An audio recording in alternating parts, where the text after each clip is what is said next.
لبيك اللهم لبيك لبيك لا شريك لك لبيك إن الحمد والنعمة لك والملك لا شريك لك لبيك اللهم لبيك. نحمده ونصلي على رسوله الكريم. اما بعد فاعوذ بالله من الشيطان الرجيم. بسم الله الرحمن الرحيم. رب اشرح لي صدري ويسر لي امري واحلل عقدة من لساني يفقهوا قولي. سفر حج کا آغاز. جب بھی انسان اپنے گھر سے نکلتا ہے تو جس نیت اور جس ارادے سے نکلتا ہے، جس کام کے لیے نکلتا ہے، وہ کام ہو جائے تو بہت اچھا، اور اگر نہ بھی ہو پائے تو نیت کا اجر اس کو مل جاتا ہے. اس لیے گھر سے نکلتے وقت مسنون دعاؤں کے علاوہ اپنی نیت کی درستگی اور اس کا جائزہ لینا چاہیے. نبی صلی اللہ علیہ وسلم نے فرمایا، جب بھی کوئی شخص اپنے گھر سے نکلتا ہے تو اس کے دروازے پر 2 جھنڈے ہوتے ہیں. ایک جھنڈا فرشتے کے ہاتھ میں ہوتا ہے اور دوسرا شیطان کے ہاتھ میں. اگر وہ اللہ کی رضا والے عمل کے لیے نکلتا ہے تو فرشتہ اپنا جھنڈا لے کر اس کے پیچھے پیچھے روانہ ہو جاتا ہے، اور وہ گھر لوٹنے تک فرشتے کے جھنڈے تلے ہوتا ہے جب تک وہ واپس نہ آ جائے. اور اگر وہ اللہ کی ناراضگی والے عمل کے لیے نکلتا ہے تو شیطان اپنا جھنڈا لے کر اس کے پیچھے روانہ ہو جاتا ہے، اور وہ گھر واپس آنے تک شیطان کے جھنڈے تلے رہتا ہے. یعنی شیطان کی دوستی میں اور شیطان کے ساتھ میں، اور شیطان ہی پھر اس کو اکساتا رہتا ہے، ورغلاتا رہتا ہے اور سیدھے رستے سے ہٹاتا رہتا ہے. لیکن اگر انسان کی نیت اچھی ہے، ارادہ اچھا ہے، تو اللہ تعالیٰ کی طرف سے اس کو ایک مددگار بھی نصیب ہو جاتا ہے. جب انسان گھر سے نکلے تو گھر والوں کے لیے بھی دعا کرے، اور گھر والے بھی جانے والے کو مسنون دعاؤں کے تحفے کے ساتھ رخصت کریں. یہ سفر کی دعائیں مختلف کتابوں میں آپ کو مل جائیں گی. پھر اسی طرح یہ ہے کہ حج کا چونکہ پہلا رکن احرام ہے، تو اس لیے حاجی گھر سے نکلنے کے بعد میقات پر پہنچ کر احرام کی نیت کرے گا. احرام کا لفظی معنی ہوتا ہے حرام کرنا.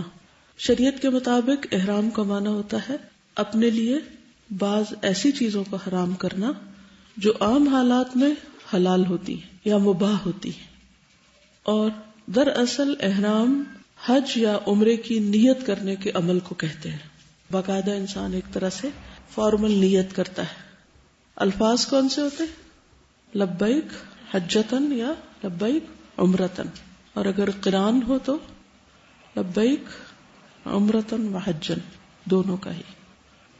مجازن احرام ان 2 چادروں کو بھی کہتے ہیں جن کو حاجی احرام کی حالت میں استعمال کرتا ہے.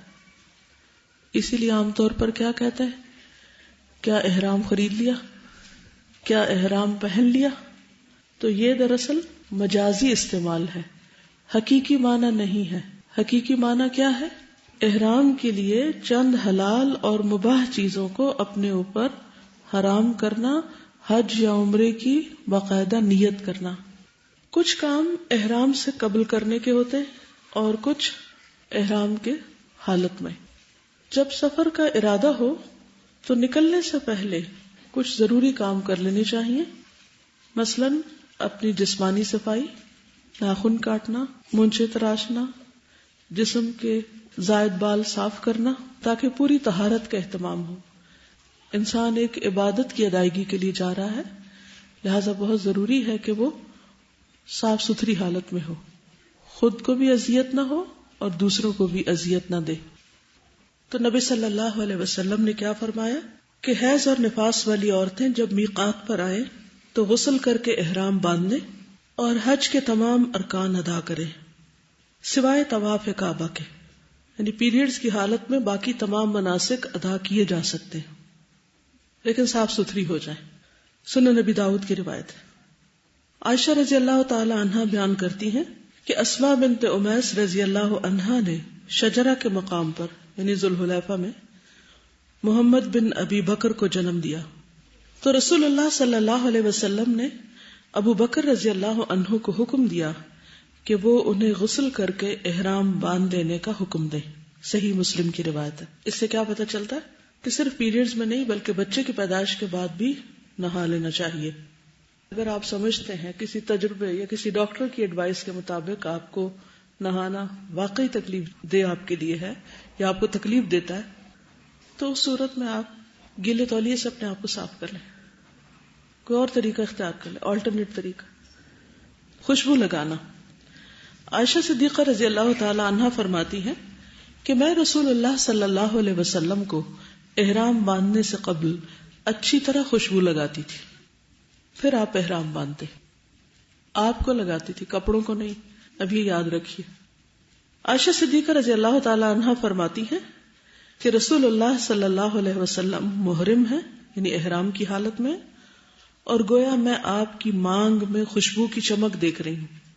احرام باندھنے سے قبل عورت بھی خوشبو لگا سکتی ہے, لیکن تیز خوشبو لگانا منع ہے, یعنی پھیلنے والی نہ ہو. کسی بھی مرد کو آپ کے احرام سے, آپ کے لباس سے خوشبو نہیں جانی چاہیے. نبی صلی اللہ علیہ وسلم نے فرمایا, اور عورتوں کی خوشبو وہ ہے جس میں رنگ ہو, مہک نہ ہو. عائشہ رضی اللہ عنہا فرماتی ہیں کہ ہم نبی صلی اللہ علیہ وسلم کے ساتھ مکہ کو جاتی تو احرام کے وقت اپنی پیشانیوں پر خوشبودار مرکب کا ضماد کر لیا کرتی تھی, یعنی ماتھے کے اوپر کچھ لگا لیا کرتی تھی, جیسے کریم وغیرہ ہوگی یا کچھ اور. اس سے کیا ہے کہ رنگ تو آ جاتا تھا لیکن خوشبو نہیں پھیلتی تھی. تو اس سے پتہ چلتا ہے کہ لوشن وغیرہ بھی لگایا جا سکتا ہے. جب پسینہ آتا تو وہ ہمارے چہروں پر بہہ آتا, یعنی اوپر سے نیچے کو آ جاتا, جیسے میک اپ پسینے میں بہہ جاتا ہے. نبی صلی اللہ علیہ وسلم اسے دیکھتے تو اس سے منع نہیں فرماتے تھے. سنن نبی داؤد کی روایت ہے. اگر ممکن ہو تو کسی فرض نماز کے بعد احرام پہننا. ابن عباس رضی اللہ عنہ سے روایت ہے کہ رسول اللہ صلی اللہ علیہ وسلم نے ذوالحلیفہ میں ظہر کی نماز پڑھی, پھر آپ نے اپنی اونٹنی منگوائی اور اس کے کوہان میں دائیں طرف زخم جس سے خون بہا صاف کر دیا, اور اسے 2 جوتیوں کا ہار پہنایا. یہ احرام کی علامت کے طور پر عربوں میں رواج تھا, یعنی قلادہ اس کو بولتے ہیں. پھر آپ اپنی سواری پر سوار ہوئے. جب وہ مقام بیدا پر سیدھی کھڑی ہو گئی تو آپ نے حج کے لیے تلبیہ پکارا. تو اس سے کیا پتہ چلتا ہے کہ فرض نماز کے بعد احرام پہننا مسنون ہے, لیکن احرام کے کوئی خاص 2 نفل نہیں ہے. ٹھیک ہے. نبی صلی اللہ علیہ وسلم کا احرام. عبداللہ بن عباس رضی اللہ عنہما سے روایت ہے کہ حجۃ الوداع میں نبی صلی اللہ علیہ وسلم ظہر اور عصر کے درمیان ہفتے کے دن کنگھی کرنے اور تیل لگانے اور ازار اور چادر پہننے کے بعد اپنے صحابہ کے ساتھ مدینہ سے نکلے. ٹھیک ہے, صحیح بخاری کی روایت ہے. یعنی آپ ایک طرح سے نہائے دھوئے, پھر کنگھی کی, تیل لگایا اور حضرت عائشہ نے خوشبو لگائی, پراپر تیار ہو کے نکلے. لیکن ابھی نیت نہیں کی آپ نے, ابھی مدینہ سے صرف اچھی طرح ڈریس اپ ہو کے نکلے, کیونکہ ابھی تک بات کیا ہو رہی ہے, احرام سے پہلے کرنے کے کام. مرد کا احرام کی حالت میں مردوں کا لباس 2 سفید چادروں پر مشتمل ہوگا. ایک چادر بطور تہبند اور دوسری چادر اوڑھنے کے لیے استعمال کریں, یعنی ایک نیچے اور ایک اوپر. ابن عمر سے روایت ہے کہ رسول اللہ صلی اللہ علیہ وسلم نے فرمایا, تمہیں تہبند, چادر اور جوتوں میں احرام باندھنا چاہیے. اگر جوتے نہ ہو تو موزے پہن لیں, لیکن انہیں ٹخنوں سے نیچے تک کاٹ لو. ٹھیک ہے, یعنی ٹخنے ننگے ہونے چاہیے مردوں کے. اگر انہیں ایسے جوتے پہننے ہیں کہ جو چپل کی طرح کے نہیں ہیں, موزے ہوتے ہیں نا بازو کے چمڑے کے موزے پہنتے ہیں لوگ, تو اسے پنڈلی تک نہیں آنا چاہیے. سفید رنگ مستحب ہے, لازم نہیں, پسندیدہ ہے. آپ نے فرمایا سفید کپڑے پہنا کرو, یعنی مردوں کے لیے, کیونکہ یہ سب سے بہترین ہوتے ہیں, اور انہی میں اپنے مردوں کو کفن دیا کرو. لیکن آپ نے احرام کے لیے سفید کی شرط نہیں لگائی, مگر چونکہ آپ نے پسند کیا اس لیے سفید احرام مردوں کے لیے پسندیدہ ہے, مستحب ہے. احرام میں ممنوع لباس کیا نہیں پہننا چاہیے؟ سلا ہوا کپڑا پہننا, سر ڈھانپنا, ٹوپی وغیرہ. ابن عمر سے روایت ہے کہ ایک شخص نے نبی صلی اللہ علیہ وسلم سے پوچھا, احرام باندھنے والے کو کیا پہننا چاہیے؟ آپ نے فرمایا نہ قمیص پہنے، نہ پگڑی باندھے، اور نہ پائجامہ، نہ کوئی ٹوپی والا کوٹ پہنے، نہ کوئی زعفران اور ورس سے رنگا ہوا کپڑا پہنے، یعنی ایسا کپڑا نہیں پہنے جس کے رنگنے میں خوشبو. تو بعض اوقات ہمارے ہاں ایسے ڈٹرجنٹس ہوتے ہیں جن میں اگر کپڑے کو ڈبویا جائے، جیسے نیل میں ڈبوتے ہیں تو ایسے ہی بعض اوقات لینور وغیرہ میں ڈبوتے ہیں جس سے خوشبو آتی، تو اس میں نہیں ڈبونا چاہیے احرام کو، کیونکہ زعفران اور ورس سے رنگا ہوا کپڑا پہننا ممنوع ہے. احرام میں رخصت. ابن عباس نے بیان کیا کہ نبی صلی اللہ علیہ وسلم نے ہمیں میدان عرفات میں واز سنایا. اس میں آپ نے فرمایا اگر کسی کو احرام کے لیے تہبند نہ ملے تو وہ پاجامہ پہن لے، کسی کو جوتے نہ ملے تو وہ موزے پہن لے. یعنی اب اگر کوئی شخص ایسا ہے کہ جس کے پاس ایسا کپڑا ہے ہی نہیں تو وہ کیا کرے؟ پھر حج نہ کرے، تو اس کو رخصت دی گئی. پھر عورت کا احرام. احرام کی حالت میں عورت کے لیے کوئی الگ لباس سنت سے ثابت نہیں، یعنی عورت کا کوئی الگ سے لباس نہیں ہوتا. جو اس کے عام روٹین کے ڈیلی استعمال کے کپڑے وہ پہنتی ہے وہی پہنے گی، اور گھر سے نکلتے وقت جیسے عبایا پہنتے ہیں وہی پہنے گی. صرف خواتین کے لیے کیا ضروری؟ پردے کے احکامات کو ملحوظ رکھتے ہوئے اپنے عام لباس میں ہی احرام کی نیت کر لیں. اسی طرح عورتوں کے لیے سفید رنگ کے لباس کی کوئی فضیلت ثابت نہیں. یہ حکم جو مردوں کو سفید لباس کے لیے ہے وہ صرف مردوں کے لیے، عورتوں کے لیے نہیں ہے.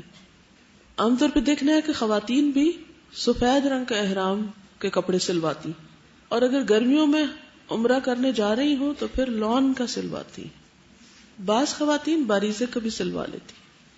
اور اللہ کی پناہ کہ احرام کی حالت میں طواف کرتے وقت ان کا پورا جسم جھلک رہا ہوتا ہے، یا تو انہیں کسی نے بتایا نہیں ہوتا یا انہیں خود سمجھ نہیں ہوتی.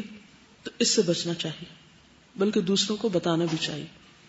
عائشہ رضی اللہ عنہا سے مروی ہے کہ محرم عورت جو چاہے کپڑے پہن سکتی سوائے ان کپڑوں کے جن میں ورس یا زعفران لگی ہوئی ہو، کیونکہ ان میں خوشبو ہوگی، تو خوشبو والا کپڑا نہیں پہنے عورت.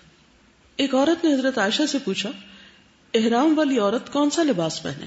انہوں نے جواب دیا وہ ریشمی، روئی اور کتان کے کپڑے، رنگے ہوئے کپڑے یعنی کلرڈ کپڑے، اور اپنے زیورات میں سے بھی کچھ پہن سکتی، اللہ یہ کہ وہ دوسروں کے کپڑے پھاڑ رہی ہوں. بعض لوگ ایسے زیور پہن لیتے ہیں جس سے دوسرے بھی اس سے الجھ رہے ہوتے ہیں، وہ نہیں پہننا چاہیے. ابن عمر رضی اللہ عنہ سے مروی میں نے نبی صلی اللہ علیہ وسلم کو حالت احرام میں خواتین کو دستانے اور نقاب کی ممانعت کرتے ہوئے سنا ہے. دو چیزیں عورتیں نہیں پہنے گی، نقاب یعنی سلا و نقاب جو ہوتا ہے، اور دستانے گلوز، اور ان کپڑوں میں جن میں ورس یا زعفران لگی ہوئی ہو وہ بھی نہیں پہنے گی، لیکن ویسے کلرڈ کپڑے پہن سکتی. عائشہ رضی اللہ تعالی عنہ محرم تھی لیکن کسم یعنی کیسو کے جو پھول ہوئے ان میں رنگے ہوئے کپڑے پہننے ہوتی تھی، اس میں خوشبو نہیں ہوتی، خالی رنگ ہوتا ہے. کیسو کا پھول پتہ ہے، یلوش سا براؤنش سا کلر ہوتا ہے اس کے پانی کا. عائشہ رضی اللہ عنہا نے عورتوں کے لیے زیور، سیاہ یا گلابی کپڑے اور موزوں کے پہننے میں کوئی حرج نہیں سمجھا، یعنی عورتیں فل جرابیں پہن سکتی ہیں، اونی یا سوتی موزے پہن سکتی. اوورآل احرام میں سادگی کو ملحوظ رکھنا چاہیے، کیونکہ آپ اللہ کے گھر کی زیارت کے لیے جا رہی ہیں، کسی شادی پارٹی میں نہیں جا رہی. کچھ چیزیں احرام کی حالت میں ممنوع ہیں، مثلا ناخن اور بال کاٹنا. وَلَا تَحْلِقُوا رُؤُوسَكُمْ حَتَّى يَبْلُغَ الْهَدْيُ مَحِلَّهُ، قرآن مجید میں آتا ہے سورۃ البقرہ 196. اور اپنے سر اس وقت تک نہ منڈاؤ جب تک کہ قربانی قربان گاہ تک نہ پہنچ جائے. نہ ٹریمنگ کرانی چاہیے نہ کٹنگ بالوں کی، ٹھیک ہے، نہ عورت کو نہ مرد کو. واضح؟ لیکن جو بال یا ناخن خود گر جائیں ان پر کوئی دم یا فدیہ نہیں. کچھ لوگوں کے بال گرتے ہی رہتے ہیں، کسی کا ناخن ٹوٹ جاتا ہے تو اس پر کوئی دم نہیں ہے. ہاں اگر کوئی کاٹ رہا ہے یا توڑ رہا ہے یا کسی کو ناخن کھانے کی عادت ہے، ہوتی نا عادت، ہر وقت منہ میں انگلی رکھتے ہیں پھر ناخن کاٹتے رہتے ہیں، تو یہ منع ہے، یاد رکھیے. میں سوچتی شاید اللہ تعالیٰ نے اسی لیے پابندی رکھی ہو کہ یہ عادت چھوٹ جائے بندوں کی. 10 دن اگر کوئی کاٹنے سے پرہیز کرے گا تو عادت بھی تو بدل سکتی ہے. اسی طرح عشرہ ذوالحج میں بھی ناخن اور بال نہیں کاٹنے چاہیے اور نہ کھانے چاہیے. نبی صلی اللہ علیہ وسلم نے فرمایا جب عشرہ ذی الحجہ شروع ہو جائے اور تم میں سے کوئی قربانی کرنے کا ارادہ رکھتا ہو تو وہ اپنے بالوں اور ناخنوں میں سے کچھ نہ کاٹے. لیکن اگر آپ کا قربانی کا ارادہ نہیں تو پابندی نہیں. ہاں اگر آپ والنٹریلی سب کے ساتھ ایک نیکی میں شریک ہونا چاہتے ہیں تو منع بھی نہیں کیا گیا. اور کیا منع ہے؟ خوشبو لگانا یا خوشبو سے رنگا ہوا کپڑا پہننا. یہ خوشبو لگا کے کپڑا پہننا یعنی احرام کی چادروں میں خوشبو نہیں لگائیں، وہ منع ہے. رسول اللہ صلی اللہ علیہ وسلم نے فرمایا احرام میں کوئی ایسا کپڑا نہ پہنو جسے زعفران، خوشبو یا ورس ایک بوٹی کا نام ہے اس سے وہ رنگا گیا ہو. یعلا رضی اللہ عنہ سے روایت ہے کہ نبی صلی اللہ علیہ وسلم جیرانہ میں اپنے کچھ صحابہ کے ساتھ ٹھہرے ہوئے تھے کہ ایک شخص نے آ کر پوچھا اے اللہ کے رسول، اس شخص کے بارے میں آپ کا حکم کیا ہے جس نے عمرے کا احرام اس طرح باندھا کہ اس کے کپڑے خوشبو میں بسے ہوئے ہوں، یعنی پہلے سے خوشبو لگی ہوئی ہو. نبی صلی اللہ علیہ وسلم تھوڑی دیر کے لیے خاموش ہو گئے. پھر آپ پر وحی نازل ہوئی. آپ نے فرمایا وہ شخص کہاں ہے جس نے عمرے کے متعلق پوچھا تھا؟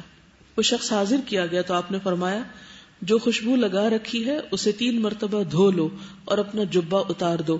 عمرہ میں بھی اسی طرح کرو جس طرح حج میں کرتے ہو. گویا عمرے اور حج کے احرام کی پابندیاں ایک جیسی ہی ہیں. واضح؟ پھر احرام کی حالت میں شکار کرنا یا کروانا دونوں ہی ممنوع. سورۃ المائدہ 95 یا ایھا الذین آمنوا لا تقتلوا الصید وانتم حرم. اے ایمان والو تم حالت احرام میں شکار نہ مارو. المائدہ 96 میں ہے وحرم علیکم صید البر ما دمتم حرما. خشکی کا شکار تمہارے لیے حرام کیا گیا ہے جب تک تم حالت احرام میں ہو. صاحب بن جثامہ لیثی بیان کرتے ہیں کہ وہ ابوا یا ودان میں تھے.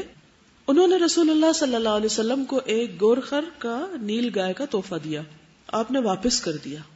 پھر جب آپ نے ان کے چہرے پر ناراضگی کا اثر دیکھا تو آپ نے فرمایا واپسی کی وجہ صرف یہ ہے کہ ہم احرام میں ہیں تو ہم شکار کا گوشت نہیں کھا سکتے. واضح؟ ابو قتادہ سے مروی ہے کہ رسول اللہ صلی اللہ علیہ وسلم حج کا ارادہ کر کے نکلے. صحابہ بھی آپ کے ساتھ تھے. آپ نے صحابہ کی ایک جماعت کو جس میں ابو قتادہ بھی تھے یہ ہدایت دے کر راستے سے واپس بھیجا کہ تم لوگ دریا کے کنارے کنارے ہو کر جاؤ اور دشمن کا پتہ لگاؤ، پھر ہم سے آ ملو، یعنی تھوڑا راستہ بدل کے آگے جا ملنا. چنانچہ یہ جماعت دریا کے کنارے کنارے چلی. واپسی پر سب نے احرام باندھ لیا لیکن ابو قتادہ نے بھی احرام نہیں باندھا تھا. یہ قافلہ چل رہا تھا کہ کئی گورخر نظر آئے، نیل گائے نظر آئی. ابو قتادہ نے ان پر حملہ کیا اور ایک مادہ کا شکار کر لیا. پھر ایک جگہ ٹھہر کر سب نے اس کا گوشت کھایا. ساتھ ہی خیال آیا کہ ہم محرم ہونے کے باوجود کیا اس کا گوشت کھا سکتے؟ چنانچہ جو گوشت بچا وہ ہم ساتھ لائے. آپ نے پوچھا کیا تم میں سے کسی نے ابو قتادہ کو شکار کرنے کے لیے کہا تھا یا کسی نے اس کی طرف اشارہ کیا تھا؟ سب نے کہا نہیں. اس پر آپ نے فرمایا پھر بچا ہوا گوشت بھی کھا لو. اس سے کیا پتہ چلتا ہے کہ اگر ایسا گوشت ہو کہ جس پر نہ مدد کی گئی ہو، نہ کروایا گیا ہو، نہ اشارہ کیا گیا، نہ بتایا گیا ہو، اگر کوئی خود ہی کر کے لے آیا ہے تو وہ کھایا جا سکتا. پیچھے جس کا آپ نے گوشت انکار کیا تھا ہو سکتا ہے وہ شخص خود احرام کی حالت میں. پھر شوہر اور بیوی کا جسمانی تعلق، یہ کسی بھی قسم کی کوئی جنسی گفتگو کرنا، اشارتن کنایتن، کوئی بھی. قرآن مجید میں آتا ہے فمن فرض فیہن الحج فلا رفث ولا فسوق ولا جدال فی الحج. البقرہ 197. حج کے دوران نہ بیوی سے قربت کے تعلقات قائم کرے، نہ گناہ کرے اور نہ ہی لڑائی جھگڑا کرے. نبی صلی اللہ علیہ وسلم نے فرمایا جس نے اللہ کی رضا کے لیے حج کیا، اس دوران نہ کوئی بےہودہ بات کی، نہ گناہ کا کام کیا، وہ حج کر کے اس طرح گناہوں سے پاک صاف ہو کر لوٹے گا اس دن کی طرح جس طرح اس کی ماں نے اسے جنم دیا تھا. پیدائش کے دن جیسے وہ گناہوں سے پاک صاف تھا ایسے ہی بالکل وہ ایک نیا انسان بن کے واپس لوٹے گا. سعید بن جبیر کہتے ہیں ایک آدمی اور اس کی بیوی نے اکٹھے عمرے کا احرام پہنا. اس عورت نے اپنے عمرے کے مناسک پورے کر لیے سوائے بال کاٹنے کے. اب یہ حلال نہیں ہوئی تھی کہ اس کے شوہر نے اس سے تعلق قائم کر لیا.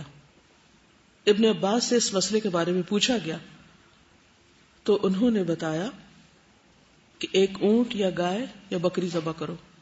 یعنی دم دو. اس نے کہا اس میں سے کون سی افضل ہے؟ انہوں نے کہا اونٹ. یہ بہتر یہ کہ اونٹ کی قربانی کرے. عورت کیوں کرے، مرد کیوں نہ کرے؟ کیونکہ عورت حلال نہیں ہوئی تھی، عورت نے بال نہیں کاٹے تھے. مرد کو اس لیے انہوں نے نہیں کہا کیونکہ مرد نے کاٹ لیے ہوں گے. ٹھیک ہے. پھر منگنی یا نکاح کرنا کروانا یہ بھی جائز نہیں ہے احرام کی حالت میں. نبی صلی اللہ علیہ وسلم نے فرمایا محرم شخص نہ نکاح کرے، نہ نکاح کرائے، نہ نکاح کا پیغام بھیجے، پروپوزل بھی نہ بھیجے. صحیح مسلم کی روایت. عمر رضی اللہ عنہ نے ان دو لوگوں میں جدائی ڈال دی، یعنی اس آدمی اور اس کی بیوی میں جس نے احرام کی حالت میں نکاح کیا تھا، ان کو الگ کر دیا. علی رضی اللہ عنہ سے مروی ہے، وہ کہتے ہیں کہ محرم شخص شادی اور نکاح نہ کرے، اگر وہ ایسا کرے تو اس کا نکاح مسترد کر دیا جائے گا، فسخ کر دیا جائے گا. ٹھیک ہے. خواتین حالت احرام میں دستانے اور نقاب استعمال نہ کریں. نبی صلی اللہ علیہ وسلم نے فرمایا احرام کی حالت میں عورتیں نہ نقاب پہنے نہ دستانے پہنے، گلوز.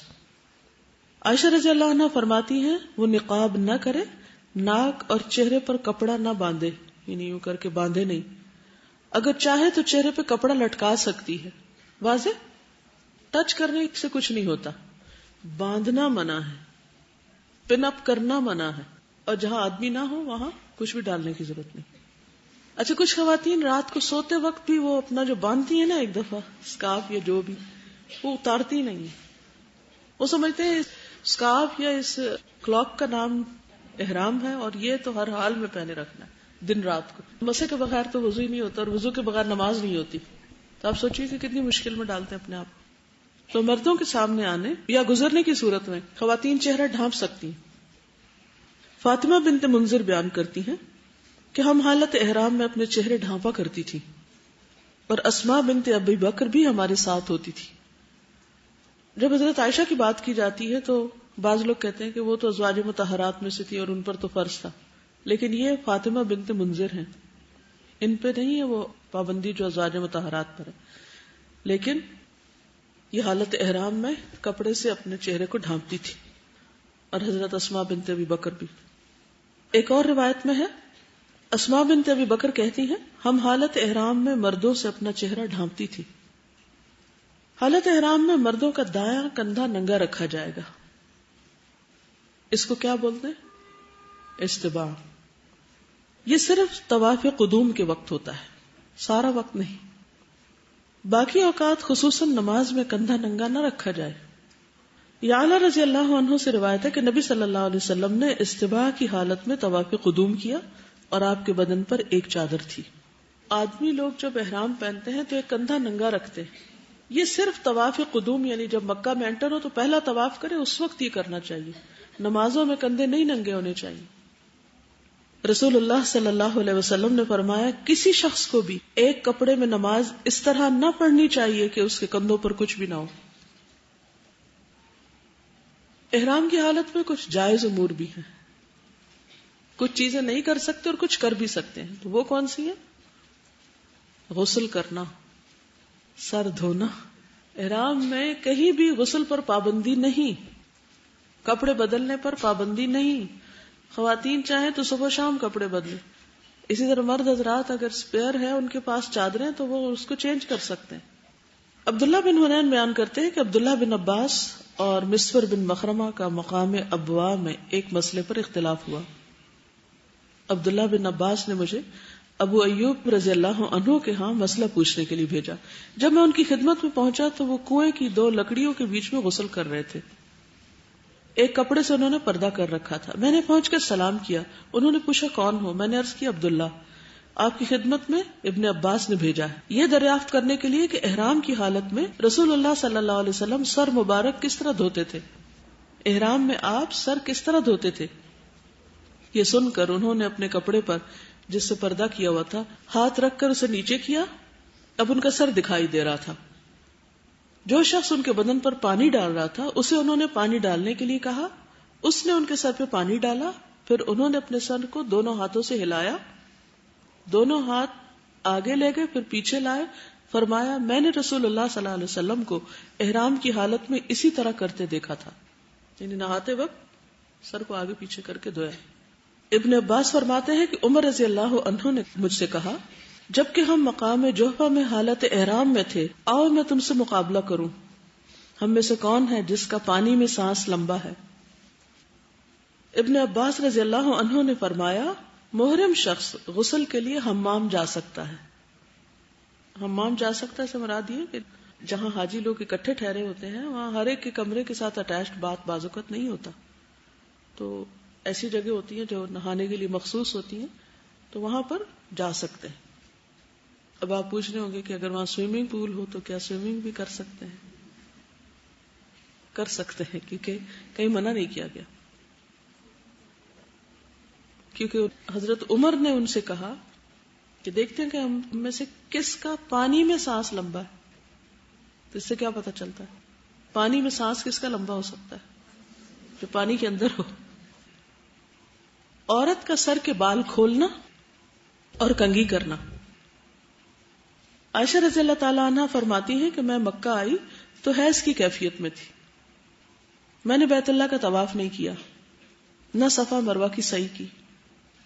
میں نے رسول اللہ صلی اللہ علیہ وسلم سے اس کی شکایت کی تو آپ نے فرمایا اپنا سر کھول لو، کنگھی کر لو اور حج کا احرام باندھ لو اور عمرہ چھوڑ دو۔ اسماء بنت ابی بکر رضی اللہ عنہا سے روایت ہے، فرماتی ہیں کہ ہم حالت احرام میں کنگھی کرتی تھی۔ کنگھی اس طرح نہ کرے کہ کھچ کھچ کے مارے اور وہ بال توڑے، برش سے اگر آپ کرے تو بال ٹوٹتے نہیں، احتیاط لازم ہے، بال توڑنے نہیں۔ لیکن اگر آپ کا کنگھا ایسا ہے کہ اس سے آپ اپنے بالوں کو سیدھا کر رہے ہیں اور سمیٹ رہے ہیں تو کوئی حرج نہیں ہے اس میں۔ جو پابندی اللہ اور اس کے رسول نے نہیں لگائی ہم اپنے اوپر کیوں مشکل ڈالیں؟ سر اور بدن کھجانا، بس کو پسینہ ہوتا ہے، گرمی ہوتی ہے، کچھ نکل آتا ہے تو وہ خارش ہو جاتی ہے، کچھ لوگ تو خارش بھی نہیں کرتے، وہ کہتے بال ٹوٹ جائے گا جسم کا۔ ابن عمر اور عائشہ رضی اللہ عنہما بدن کو کھجلانے میں کوئی حرج نہیں سمجھتے تھے۔ عائشہ رضی اللہ عنہا سے پوچھا گیا کیا محرم اپنا بدن کھجلا سکتا ہے؟ انہوں نے کہا ہاں، بلکہ زور سے کھجلائے، بغیر خوشبو والا صابن اور تیل استعمال کرنا۔ ابن عباس نے فرمایا کہ محرم آئینہ دیکھ سکتا ہے، ان سے اس زمانے میں بھی لوگ ایسے ہی سوال کرتے ہوں گے، شیشہ دیکھ سکتا ہے، مرر، اور ان چیزوں کو جو کھائی جاتی ہیں بطور دوا بھی استعمال کر سکتا ہے، مثلا زیتون کا تیل اور گھی وغیرہ۔ کچھ لوگ تو سرٹن فوڈز بھی نہیں کھاتے کہ ان میں بھی خوشبو ہے، پھر منہ سے خوشبو آئے گی۔ چھتری یا خیمہ استعمال کر سکتے ہیں۔ ام حسین رضی اللہ عنہا بیان کرتی ہیں میں نے رسول اللہ صلی اللہ علیہ وسلم کے ساتھ حجۃ الوداع کیا، میں نے اسامہ اور بلال کو دیکھا کہ ان میں سے ایک نبی صلی اللہ علیہ وسلم کی اونٹنی کی مہار پکڑے ہوئے تھا، دوسرا آپ کو گرمی سے بچانے کے لیے آپ پر کپڑا بلند کیے ہوئے تھا، حتیٰ کہ آپ نے جمرہ عقبہ کو کنکریاں مار لی۔ ٹھیک ہے، ایک اونٹنی کو پکڑے ہوئے تھا اور دوسرا آپ کے اوپر کپڑا ڈالے ہوئے تھا۔ دور جاہلیت میں عرب اگر احرام کی حالت میں گھر واپس آتے تو دروازے سے نہیں جاتے تھے کہ سایہ دار چیز کے نیچے نہیں جانا ہم کو، تو قرآن پاک میں کیا حکم دیا گیا؟ وَأْتُوا الْبُيُوتَ مِنْ أَبْوَابِهَا، دروازے کے نیچے سے گزر گئے، کوئی سایہ دار سر پہ چیز آ گئی تو اس سے احرام میں خلل نہیں ہوگا، چھتری استعمال کی جا سکتی۔ خوشبودار پھول سونگھنا یا خوشبو سونگھنا، ابن عباس نے فرمایا کہ محرم خوشبودار پھول سونگھ سکتا ہے، صحیح بخاری کی روایت۔ انگوٹھی، اینک، بیلٹ، گھڑی وغیرہ پہن سکتے ہیں، ٹھیک ہے۔ عطا نے فرمایا کہ محرم انگوٹھی پہن سکتا ہے، پیٹی باندھ سکتا ہے، نہیں بیلٹ، کچھ لوگ پیسے وغیرہ اسی بیلٹ میں رکھتے ہیں۔ ابن عمر رضی اللہ عنہ نے طواف کیا، اس وقت وہ محرم تھے لیکن پیٹ پر ایک کپڑا باندھ رکھا تھا، اس میں کوئی چیزیں وغیرہ ہوگی۔ نہ بجنے والا زیور، ایک عورت نے حضرت عائشہ سے پوچھا احرام والی عورت کون سا لباس پہنے، تو انہوں نے جواب دیا وہ ریشمی، روئی اور کتان کے رنگے ہوئے کپڑے اور زیورات میں سے بھی کچھ پہن سکتی۔ ضرورتاً سرما استعمال کرنا، زینت سے تو پرہیز کرنا چاہیے، لیکن بعض اوقات کوئی دوا ڈالنی پڑتی ہے، سرما لگانا پڑتا ہے تو کوئی حرج نہیں۔ عثمان رضی اللہ عنہ سے روایت ہے کہ رسول اللہ صلی اللہ علیہ وسلم نے احرام کی حالت میں جس شخص کی آنکھیں دکھتی ہوں اس کے بارے میں فرمایا وہ اپنی آنکھوں پر ایلوا کا لیپ کر لے. ایلوا ایک دوا کا نام ہے. مرہم پٹی کروانا یا علاج کروانا کوئی بیمار ہو جائے تو. ابن عباس فرماتے کہ رسول اللہ صلی اللہ علیہ وسلم جب محرم تھے اس وقت آپ نے سینگی لگوائی. سینگی کہتے ہیں اس کو جو سینگ ہوتا ہے خالی ہارن, اس سے ایک طرح سے ہجامہ کرتے ہیں. علم اور ادب سکھانے کے لیے بچے یا ملازم کو سرزنش کرنا. اسماء رضی اللہ عنہ بیان کرتی ہیں کہ ہم رسول اللہ صلی اللہ علیہ وسلم کے ساتھ حج کے لیے نکلے. جب ہم مقام عرش پر پہنچے تو رسول اللہ صلی اللہ علیہ وسلم نے پڑاؤ کیا اور ہم بھی اتر پڑے. ابو بکر رضی اللہ عنہ رسول اللہ صلی اللہ علیہ وسلم کے سامان سفر کا جانور ایک ہی تھا, دونوں کا سامان ایک ہی جانور پہ لدا ہوا تھا جو ابو بکر رضی اللہ عنہ کے غلام کے پاس تھا, ان کی تحویل میں تھا. ابو بکر بیٹھے اس کا انتظار کر رہے تھے کہ وہ آ جائے. چنانچہ جب وہ آیا تو اونٹ ساتھ نہیں تھا, وہ کہیں گم کر آیا اس کو. انہوں نے پوچھا تمہارا اونٹ کہاں ہے؟ اس نے کہا وہ آج رات گم ہو گیا. ابو بکر نے کہا صرف ایک اونٹ اور وہ بھی تم نے گم کر دیا؟ پھر اسے مارنے لگے اور رسول اللہ صلی اللہ علیہ وسلم مسکراتے رہے اور فرمانے لگے دیکھو اس محرم کو کیا کر رہا ہے, احرام کی حالت میں پٹائی کر رہا ہے اس کی. پھر موذی جانور سانپ, بچھو, چوہا, مکھی یا جوں وغیرہ کو بوقت ضرورت مارنا. ویسے تو شکار منع ہے لیکن ان کا شکار کیا جا سکتا ہے. عبداللہ بن عمر رضی اللہ عنہما نے بیان کیا کہ رسول اللہ صلی اللہ علیہ وسلم نے فرمایا 5 جانور ایسے ہیں جنہیں اگر کوئی شخص حالت احرام میں بھی مار ڈالے تو اس پر کوئی گناہ نہیں. احرام کی حالت میں بھی بچھو, چوہا, کاٹ لینے والا کتا, کوا اور چیل. چیل احرام کی حالت میں سونا, آرام کرنا, کھانا پینا یہ بھی جائز ہے. بعض لوگ مکہ پہنچتے ہی سامان پھینکتے ہیں, آرام کیے بغیر عمرہ کرنے پہنچ جاتے ہیں. وہ کیا سمجھتے ہیں کہ اب یہاں آ کر احرام کی حالت میں کچھ بھی کرنا منع ہے, سب سے پہلے عمرہ کرو. اچھی بات ہے اگر آپ کی ہمت ہے ضرور کریں, لیکن بعض لوگ اتنے تھک چکے ہوتے ہیں کہ پھر عمرہ کرتے وقت انہیں یہ بھی بھول جاتا ہے کہ کتنے چکر تھے طواف کے, بہت تھکاوٹ ہو جاتی ہے بعض کا. تو اس میں کیا بہتر ہے پھر آرام کر لیں. اگر بیمار ہو گئے تو علاج کرا لیں, کچھ بھی کریں اور پھر آپ آرام سے عمرہ کر لیں. حج پر جانا ہے تو وہ تو ایک الگ بات ہے کہ 8 تاریخ کو آپ کو نکلنا ہی پڑے گا, لیکن عمرے میں آپ کچھ گھنٹے سو کے آرام کر کے تازہ دم ہو کے کپڑے چینج کر کے اس کے بعد آپ جا سکتے ہیں. مشروط احرام باندھنا. اگر کسی شخص کو بیماری وغیرہ کا خوف ہو یا روک لیے جانے کا تو وہ احرام باندھتے وقت یہ نیت کر لے جو آپ صلی اللہ علیہ وسلم نے بتائی, اللہم محلی حیث حبستنی. متفق علیہ روایت ہے کہ اللہ میں اس وقت حلال ہو جاؤں گا جہاں تو نے مجھے روک دیا. تو ایسے شخص کو حج یا عمرہ ادا کرنے سے قبل احرام کھولنے پر کوئی دم نہیں ہوگا, نہ آئندہ حج قضا کرنا ہوگا بشرطے کہ یہ حج فرض نہ ہو, کیونکہ اس کی قضا ضروری ہے. ٹھیک ہے. اسی طرح اگر احرام کے دوران عورت کو پیریڈز آ جائیں, یعنی گھر سے وہ ٹھیک ٹھاک گئی تھی اور رستے میں کچھ ہو گیا, تو احرام ختم نہیں ہوتا, حج کی پابندیاں برقرار رہتی ہیں. اگر 1 ہفتے بعد پاک ہو رہی ہے تو ہفتے بعد نہا کر اسی حالت, یعنی احرام تو ہوگا ہی اس کا, جا کر وہ عمرہ کر لے. سمجھ رہے کہ نہیں آئی بات؟ احرام میقات سے پہلے باندھ لینا چاہیے, چاہے گھر سے یا ایئرپورٹ سے یا جہاز میں اگر ممکن ہو. خاص طور پر جو لوگ جہاز کا سفر کرتے ہیں تو ان کے لیے مشکل ہوتی ہے کہ وہ جہاز کے اندر احرام پہن سکے. خواتین کے لیے عام طور پہ نہیں مشکل ہوتی, لیکن میقات سے پہلے. پھر اس کے ساتھ ہی کہ نیت کر لینی چاہیے.